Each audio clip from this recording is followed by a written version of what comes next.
Чем хороши игровые ноутбуки? Да тем, что они дают возможность окунуться в мир любимых игр в любой точке земного шара, а не только у себя дома. Именно поэтому многие люди, когда перед ними встает выбор взять себе игровой ноутбук или собрать себе игровой системник, выбирают пусть и менее производительный, но ноутбук. В любом случае, игровые ноутбуки обладают более мощными комплектующими в сравнении с обычными офисными ноутбуками или даже некоторыми стационарными ПК. Но и цена, как вы понимаете, у них гораздо выше. Производительности таких ноутбуков будет вам хватать как для учебы или, так скажем, работы со сложной графикой, видеомонтажом, 3D, так и для обычных повседневных задач. Сегодня мы с вами будем говорить про лучшие игровые ноутбуки за вменяемые деньги, но при этом со здравым смыслом. Если вы ищете игровой ноутбук, но ваш бюджет несколько ограничен, скажем, вы готовы потратить 1000, ну максимум $1300, то даже при этих суммах, как ни крути, вам потребуется пойти на некоторые жертвы. В таких случаях в первую очередь нужно смотреть на начинку и охлаждение, а уже после на внешний вид и все остальное. Одним словом, стараться заполучить максимальную производительность за эту цену. И я вам скажу, что за эти деньги 100% можно взять и подобрать себе отличный игровой ноутбук. Но если же вы планировали взять дешевле, скажем, баксов за 500 или 800, тогда, извините, это уже будет не игровой ноутбук, а ноутбук, на котором возможно что-то дозапустится. Но говорить про комфортное использование и производительность, конечно же, не стоит. Вы на канале Devite, и обязательно подписывайтесь на канал, если вдруг еще не подписаны, ставьте лайки, и мы начинаем.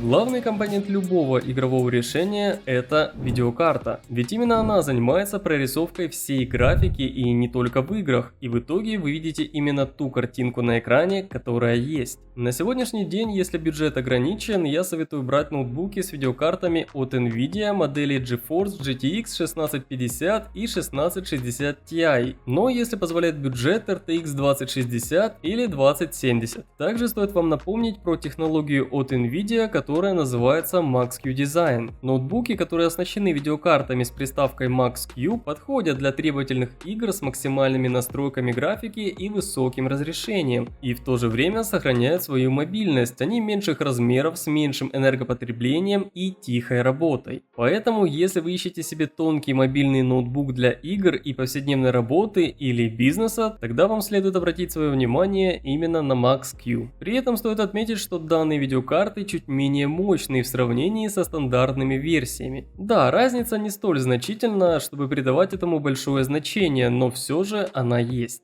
Также такие ноутбуки обычно дороже, но опять же, кому нужна мобильность, welcome. Процессор будем выбирать от i5 10 поколения, если это Intel, и Ryzen 7 4000 серии, если это AMD. Размер экрана я взял стандартный 15,6 дюймов, так как считаю его наиболее оптимальным, как для комфортного использования, чтобы было удобно смотреть, играть, так и для транспортировки, чтобы весил не более 2,5 кг. Разрешение экрана 1920 на 1080 Full HD, исходя из нашего бюджета, это тот максимум, который мы можем себе позволить. Игровые ноутбуки с разрешением Quad HD Plus или 4К будут стоить раза в 2, а то и 3 больше, поэтому не судьба. Смотрим, чтобы была поддержка технологии G-Sync или хотя бы повышенная частота обновления экрана 144 Гц для максимально плавного отображения в игровых сценах. Далее не менее важный компонент – это оперативная память. Особенно если вы предпочитаете, так же как и я, делать 100 дел одновременно. Смотреть фильм в одной вкладке в браузере, во второй YouTube, помимо этого запущено 3 мессенджера, и я параллельно монтирую видео. У меня, кстати, один премьер на большом проекте жрет гигов 12, так что 16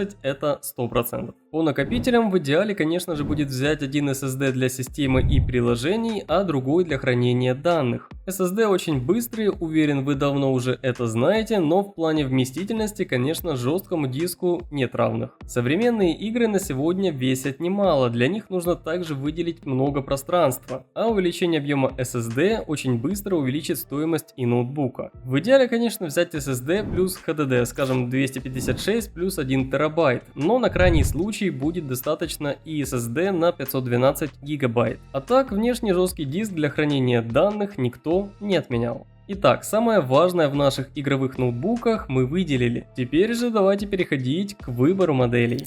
Первый ноутбук от компании HP Pavilion Gaming 15. Модель была выпущена в начале этого года, совсем новая, с ценником 84 тысячи рублей, но на сегодня ценник уже значительно снизился и его уже можно взять за 79 тысяч рублей. Корпус ноутбука был полностью сделан из матового пластика черного цвета. На этом фоне резко выделяются элементы зеленого цвета, одним из которых выступает и сама клавиатура с подсветкой. Качество сборки хорошее, стыки между элементами корпуса плотные и равномерные. Ноутбук легко открывается одной рукой, но максимальный угол составляет лишь 130 градусов. По разъемам 3 USB 3.2, один разъем USB Type-C, RJ45, HDMI, комбинированный разъем для наушников и микрофона и картридер, а вес ноутбука составляет всего 2,2 кг. Динамики ноутбука расположились в корпусе в районе отверстий, через которые затягивается воздух. Антибликовый Full HD IPS экран с диагональю 15,6 дюймов и частотой обновления экрана 144 Гц, то, что нам с вами нужно. Что касается железа, ноутбук оснащен процессором от Intel Core i5 10 поколения 10300H с тактовой частотой 2,5 ГГц,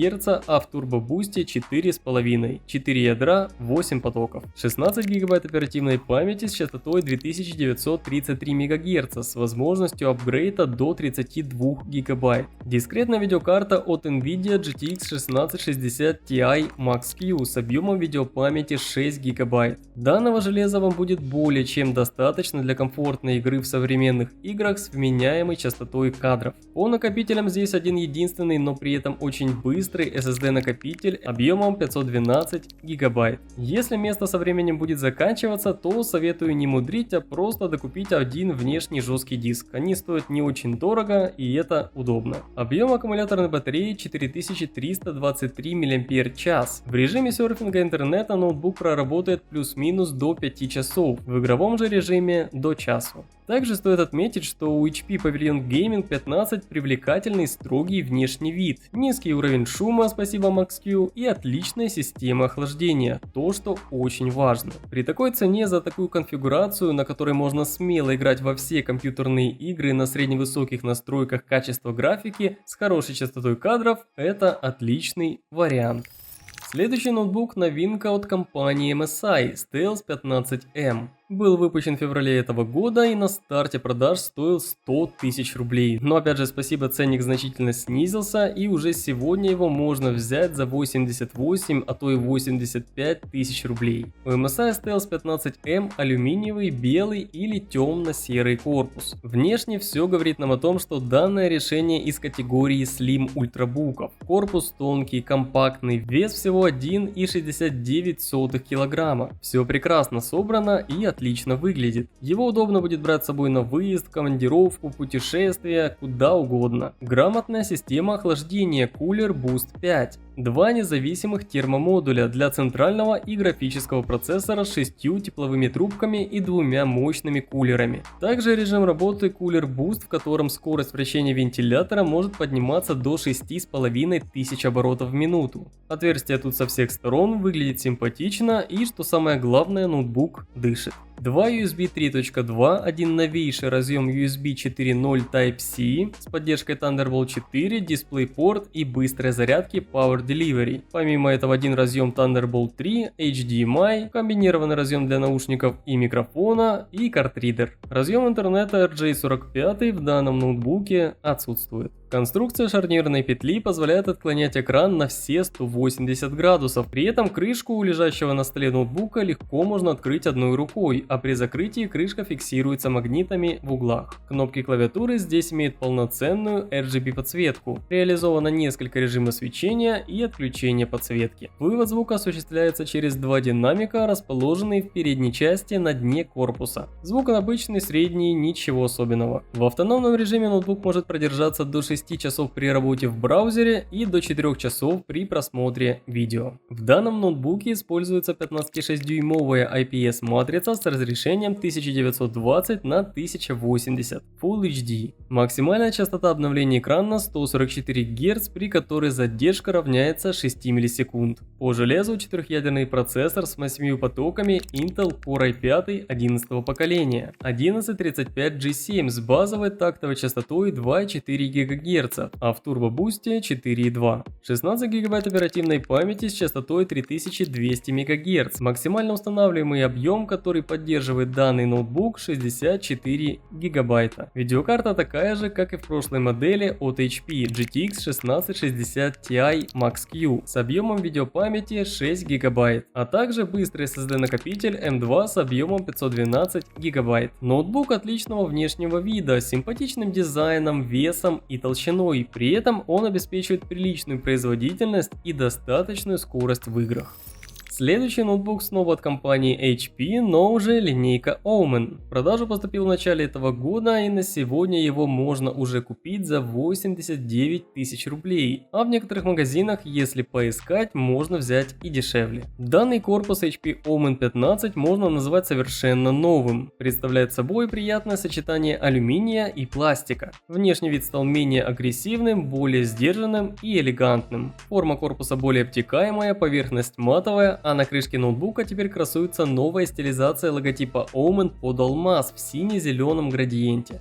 По разъемам: RJ45, HDMI, 3 порта USB 3.2, 1 мини-дисплей порт, USB Type-C, аудиоразъем и картридер. При этом ноутбук получился вполне компактным, аккуратным и с весом 2,46 кг. В данном ноутбуке трехсторонняя вентиляционная система охлаждения, которая создает потоки воздуха в 5 направлениях. Во время длительных игровых сессий слышно вентиляторы, но шумят они намного тише, чем у большинства конкурентов. Объем аккумуляторной батареи 5833 мАч. В режиме серфинга ноутбук проработает плюс-минус до 6 часов, в игровом же режиме 1,5 часа. В ноутбуке установлена 15,6-дюймовая IPS матрица с разрешением 1920 на 1080 точек и антибликовым покрытием. Максимальная частота обновления 144 Гц, а время отклика экрана менее 7 миллисекунд. Ноутбук оснащен процессором от Intel Core i5 10 поколения 10300H, как и в предыдущей модели от HP. 16 ГБ оперативной памяти с частотой 2933 МГц с возможностью апгрейда до 32 ГБ.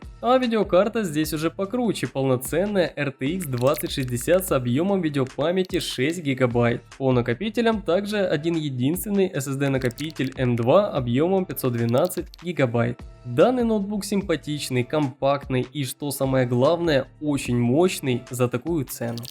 Не обошлось и без ноутбука от компании Lenovo линейки Legion 5. Новинка была выпущена в марте этого года с ценником 96 тысяч рублей. Дизайн ноутбука преимущественно строгий, солидный, практически ничем с первого взгляда не выдающий свою принадлежность к игровому сегменту. Темно-серый матовый пластик, классические формы и отсутствие каких-либо ярких элементов и подсветки на корпусе. Поверхность крышки теперь не имеет ребристой текстуры, как в Legion 540, здесь используется пластик, усиленный тальком. На заднюю панель Lenovo Legion 5 по традиции вынесена большая часть разъемов. Разъем питания, HDMI, 4 разъема USB 3.2, USB Type-C, порт RJ45, комбинированный разъем для наушников и микрофона, петля для замка Kensington, гнездо питания и индикаторы. Клавиши мембранного типа с цифровым блоком и олеофобным покрытием. Нажимается бесшумно, четкий отклик на нажатие и довольно мягкий ход. К слову, ровно тот же механизм, что используется и в ноутбуках бизнес-серии ThinkPad. Данная модель оснащена фирменной системой охлаждения Cold Front 2.0. Холодный воздух поступает в ноутбук снизу через вентиляционные отверстия, а нагретый выбрасывается через решетки сзади и по бокам. По поводу качества сборки корпуса нет никаких замечаний, ноутбук аккуратный и относительно небольшой, весом всего 2,5 кг. Lenovo Legion 5 оснащается VA-матрицей размером 5,6 дюймов и разрешением Full HD 1920 на 1080 точек с антибликовым покрытием и частотой обновления экрана также 144 Гц. Дорогой ценник данной модели обусловлен наличием более мощного железа. 8-ядерный процессор Ryzen 7 4800H, 16 потоков, тактовая частота 2,9 ГГц, а в турбобусте 4,2. 16 гигабайт оперативной памяти с частотой 3200 МГц и видеокарта от Nvidia GeForce GTX 1660 Ti с 6 гигабайтами видеопамяти. По накопителям также один SSD на 512 гигабайт. Игровой ноутбук Lenovo Legion 5 чуть более производительный за счет своего процессора, нежели все остальные ранее представленные мною модели, и он сможет вам обеспечить комфортный уровень производительности в играх при максимальных настройках качества в разрешении Full HD.